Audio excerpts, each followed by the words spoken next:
How's it hanging, everybody? This is Head on Pill, and welcome to another episode of Underrated Gems.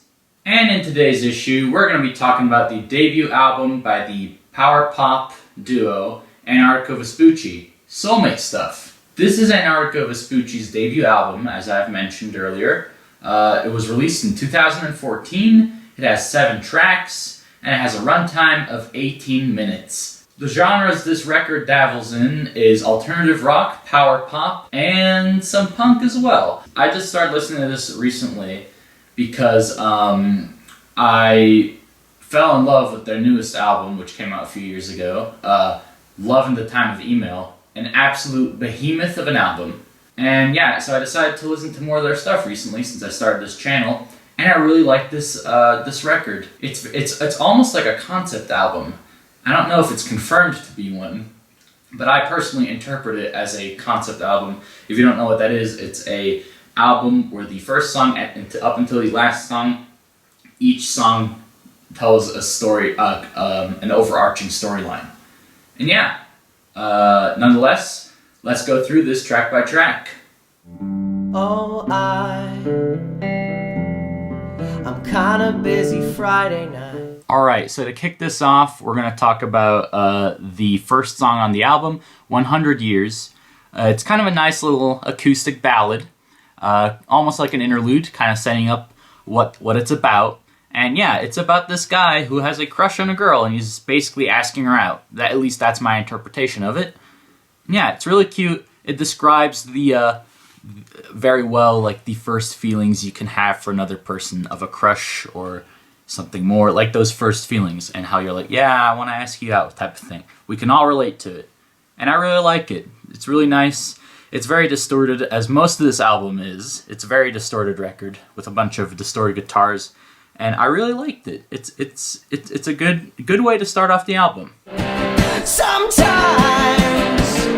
I wanna go back when... Alright, and Sometimes is an awesome song. It reminds me a lot of Fountains of Wayne. It has some nice little acoustic moments in it. I really like it. And yeah, Chris Farren's vocals on this are great. I really like them. And I think this song right here describes kind of like the character on the date with this girl that he's in love with, saying that he's kind of confessing a lot of his feelings and the way he feels about himself, that he's not very happy about himself, and he doesn't really like himself all that much, and that he's kind of insecure, and things around those lines. At least that's my interpretation. So this is the date sequence. Lines like, my life's a roll of the dice, it's all subjectively nice, it only makes sense if you're in it, sometimes I want to go back where I lost my faith and see if it's still there, kind of imply this to me. And yeah, that's kind of where I get that interpretation from.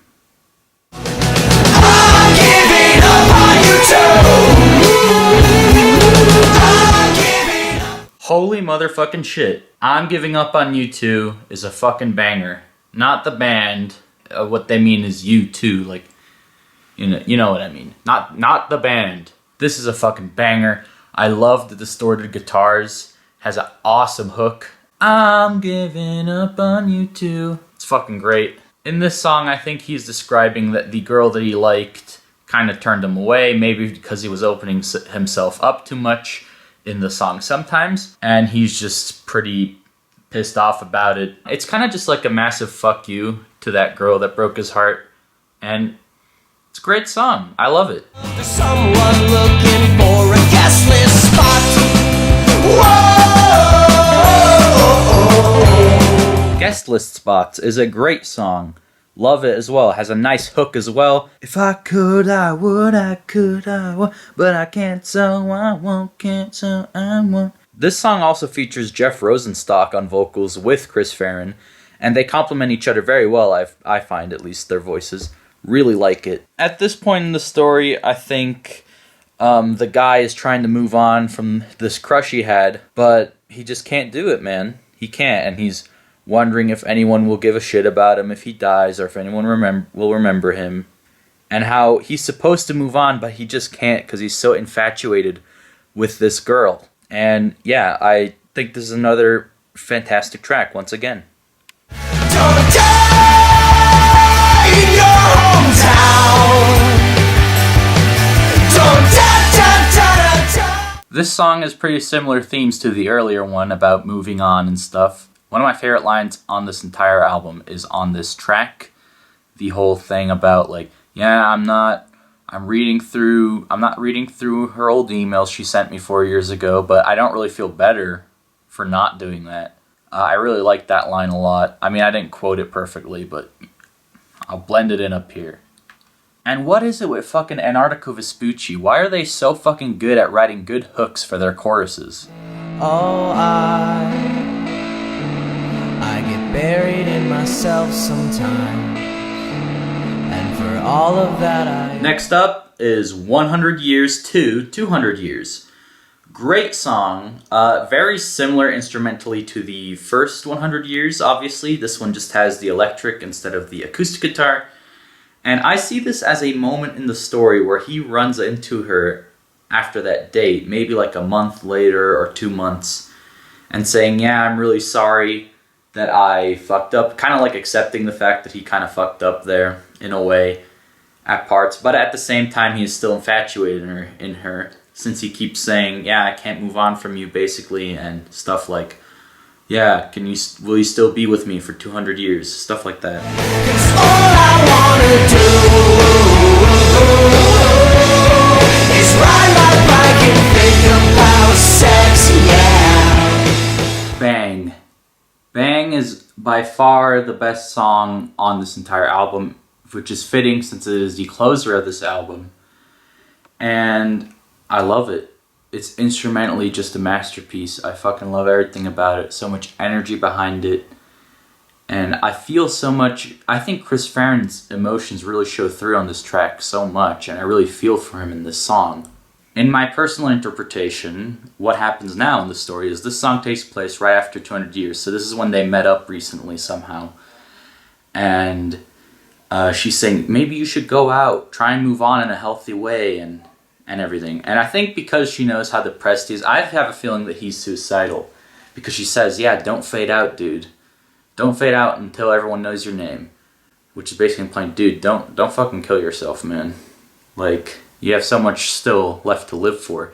This is just a minor setback. But the problem with our main character is he just can't do it. And he keeps saying, I'm going to be alone here with my thoughts, no matter what.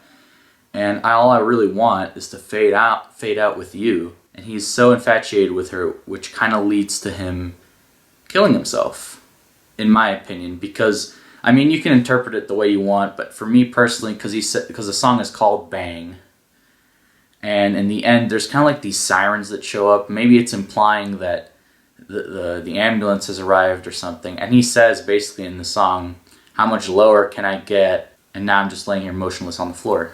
Yeah, very dark ending to this album. But I think it's absolutely fantastic. And I thought it was absolutely necessary to end the album in this way.